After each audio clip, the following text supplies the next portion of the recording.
তত্ত্বাবধায়ক সরকার ব্যবস্থা ফেরাতে সংবিধানে পঞ্চদশ সংশোধনী বৈধতা নিয়ে রুলের শুনানি দ্বিতীয় দিনের মতো চলছে।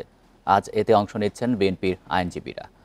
বৃহস্পতিবার সকালে বিচারপতি ফারহা মাহবুব ও বিচারপতি দেবাশিস রায়চৌধুরীর বেঞ্চে বিএনপি মহাসচিবের পক্ষে বক্তব্য উপস্থাপন করেন তার আইনজীবী জয়নুল আবেদিন।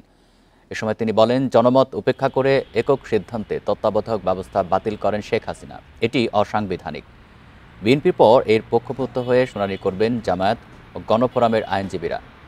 বুধবারের শুনানিতে অংশ নেয় সুজন। সংবিধানের পঞ্চদশ সংশোধনী বৈধতা চ্যালেঞ্জ রিট হয় 19 আগস্ট।